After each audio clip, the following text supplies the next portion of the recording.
For as long as I can remember, I believed one simple thing: money meant safety. I grew up in a small, noisy house where bills were always late, and silence often meant something was wrong. My parents never said it out loud, but I could feel it in the way they spoke at night. Whispers behind a closed door, the sound of numbers that never added up. Sometimes the electricity would go out without warning. Sometimes dinner was just rice and soy sauce. And sometimes my mother would smile a little too brightly and say, "We're fine," even when we clearly weren't. That's when I made a quiet promise to myself. One day I would have enough money, enough to never feel this fear again. I didn't know how long it would take. I didn't know what I would have to sacrifice. I only knew one thing: I would never be poor again. So I started early. While other kids spent their weekends playing, I worked. Small jobs at first, carrying boxes, washing dishes, cleaning tables. I saved every coin like it was something sacred. I didn't buy toys, I didn't go out, I didn't waste anything. And over time, that habit became my life. When I grew older, nothing really changed. I worked more, longer hours, harder jobs. While others relaxed after work, I stayed. While others traveled, I saved. While others built relationships, I built my bank account. People used to ask me, "Why are you always working?" I would smile and give a simple answer: "I'm saving for my future." But the truth was deeper than that. I wasn't just saving for a house, I was saving for peace. Years passed quietly. I moved from one small rented room to another, always choosing the cheaper option, always thinking, just a little longer, just a little more. I stopped celebrating birthdays. I stopped meeting friends. Eventually, I stopped being invited, but I didn't mind. At least that's what I told myself. Because every month when I checked my savings, I felt something close to happiness. Not real happiness, but something stable, something predictable, something safe. 10 years went by like that. 10 years of early mornings and late nights. 10 years of saying no to everything that didn't help me save. 10 years of choosing the future over the present. And one day, it finally happened. I opened my bank app, stared at the number on the screen, and realized I had enough. Enough for a small apartment. Enough to stop worrying. Enough to finally feel free. I remember sitting there for a long time, just looking at that number. I thought I would feel excited. I thought I would feel proud. I thought I would feel complete. But instead, something strange happened. I felt nothing. The room was quiet, too quiet. There was no one to call, no one to celebrate with, no one who even knew what this moment meant to me. I had spent 10 years building security, but somehow I had also built a life with no one in it. Still, I told myself this was just a small feeling. "This is what you wanted," I whispered. "This is what you worked for." The next step was simple: find a place, buy it, start a new life, a better life. So the next morning, I began searching. Apartments, locations, prices, contracts. Everything felt real now. Tangible. Close. And yet, somewhere deep inside me, a quiet question started to grow. If this was everything I had worked for, why didn't it feel like enough? The next few days passed in a blur of numbers, photos, and quiet decisions. I visited apartments after work, sometimes seeing 3 or 4 in a single evening.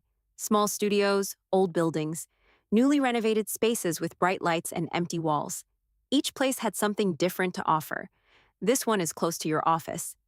This one has better security. This one is a good investment.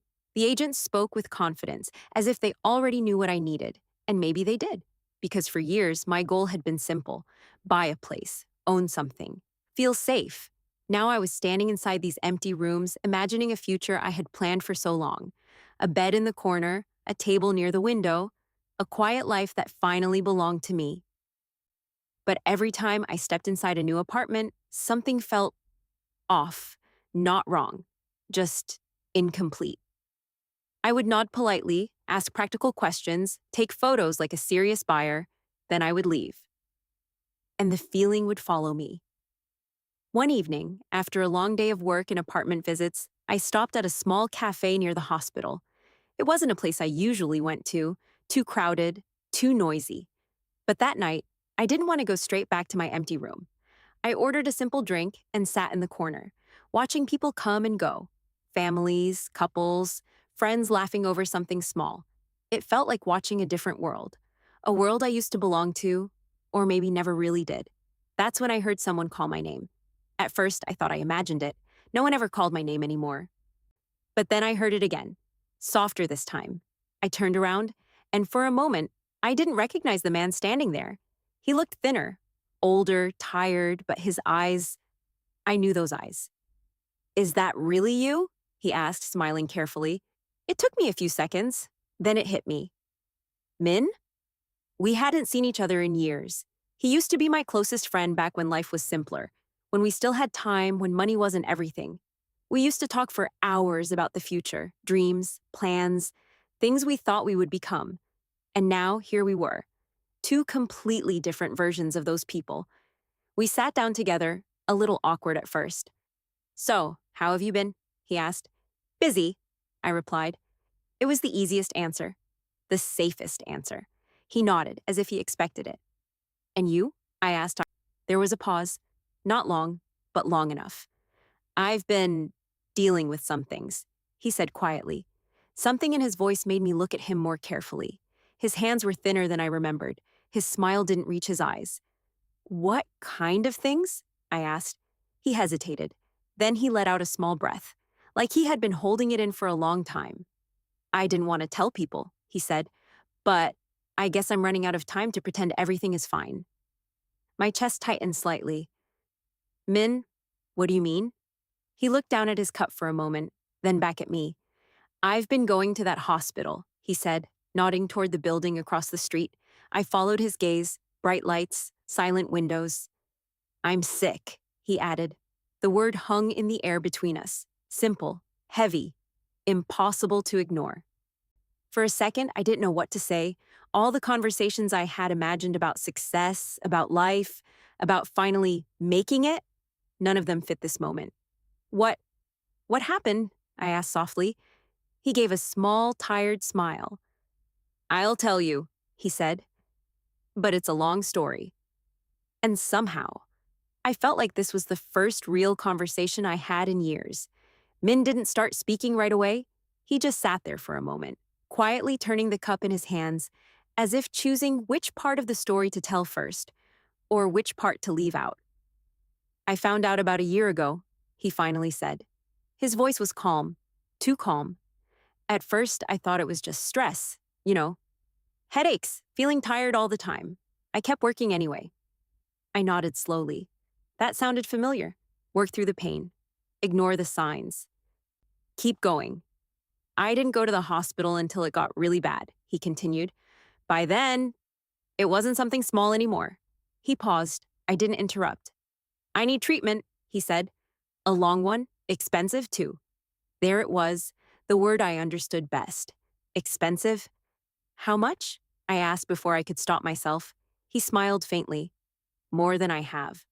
The answer was simple, but it landed heavily. For a moment, neither of us spoke. The noise of the cafe faded into the background. Cups clinking, people laughing, life moving forward for everyone else. Except, right here. With treatment, I still have a chance, Min added quietly. The doctor said it's not impossible. Not impossible. But not certain either. And if you don't? I asked. He didn't answer right away. Instead, he looked out the window toward the hospital again. I try not to think about that part, he said. There was no fear in his voice, just acceptance. And somehow, that made it harder to hear. Why didn't you tell me? I asked. It came out softer than I expected. He looked back at me, a little surprised. We haven't talked in years, he said gently. I didn't even know if you'd want to hear from me. That hit deeper than anything else he had said, because it was true. I had been the one who disappeared, not suddenly, not dramatically, just slowly. One missed call, one canceled plan, one, I'm busy after another, until there was nothing left to cancel. I should have reached out, I said. Min shook his head. It's okay, he replied. Life happens. Life happens. Such an easy sentence. But sitting there, looking at him, I realized something uncomfortable. While I had spent 10 years building a future, he had been living his life, not perfectly, not successfully, but fully. He told me about the jobs he had tried, the small business that failed, the trips he took even when he couldn't really afford them. I thought I had more time, he said with a quiet laugh. Time to fix things, time to earn more, time to figure everything out. I swallowed slowly, because that thought, it sounded exactly like mine, just from the opposite direction. I was planning to buy an apartment, I said, almost without thinking. The words felt strange the moment they left my mouth. Min looked at me and smiled. That sounds like you, he said. You always had a plan. I tried to smile back, but something inside me shifted. A few hours earlier, that plan had felt like everything. Now sitting across from him, it felt small, not useless, just not enough. We sat there for a long time after that, talking about old memories, school days, late night conversations, dreams that now felt like they belonged to someone else. And when we finally stood up to leave, the city was quieter, lights softer, air heavier. I'm glad I saw you today, Min said. Me too, I replied. And for the first time in a long time, I actually meant it. But as we walked in opposite directions, one thought kept repeating in my mind. For 10 years, I had been chasing security, saving every coin, protecting every dollar, preparing for a future I thought I needed. But now, for the first time, I was facing a question I didn't know how to answer. If money could protect me from fear, could it protect someone else from losing everything? That night, I didn't go back to searching for apartments. I went home. But for the first time in years, my small rented room didn't feel like a temporary place anymore. It felt empty. Not the kind of empty I was used to, the quiet, controlled kind I had chosen for myself. This was different. This was the kind of empty that made you think. I sat on the edge of my bed, phone in my hand, staring at the numbers in my bank account. 10 years, 10 years of discipline, 10 years of sacrifice, 10 years of saying no to almost everything. All of it was right there, safe, untouched, exactly how I had planned. But now, it didn't feel like a victory. It felt like a question. I tried to distract myself. I opened apartment listings again, scrolled through photos, compared prices. This is what you wanted, I reminded myself. This is your goal. But every image started to blur together, because in my mind, I kept seeing something else. Min sitting across from me, his tired smile, his calm voice. The way he said, I thought I had more time. I put the phone down, then picked it up again, then put it down. Over and over, as if the answer would appear if I just looked long enough. But it didn't. Instead, another thought slowly began to form. Uncomfortable, dangerous. What if this money wasn't just for me? I immediately pushed it away. No, I whispered. That doesn't make sense. This money was my safety, my future, the thing I had built my entire life around. Without it, what would I have? I stood up and walked around the room, trying to shake the feeling. You worked too hard for this, I told myself. You can't just give it away. But another voice answered quietly. And he might not have another chance. I stopped. The room felt smaller, the air heavier. I tried to be logical. I didn't even know the full cost of his treatment. What if it wasn't enough? What if I gave everything, and it still didn't work? Then what? I would lose everything. And for what? A possibility? A chance? I sat down again, pressing my hands against my face. This wasn't part of the plan. Nothing about this made sense. For 10 years, my life had been simple. Work, save, move forward. Now, suddenly, I was standing at a crossroads I had never prepared for. One path was clear, safe, predictable. Buy the apartment, secure my future, finally rest. The other path? It had no guarantees, no certainty, just risk, loss, and hope. I looked at my phone again. Min's number was still there. I hovered my finger over it, then pulled back. What are you doing? I muttered to myself. This wasn't rational. This wasn't smart. This wasn't me. And yet, I couldn't ignore the feeling growing inside my chest, because for the first time in years, I wasn't thinking about numbers.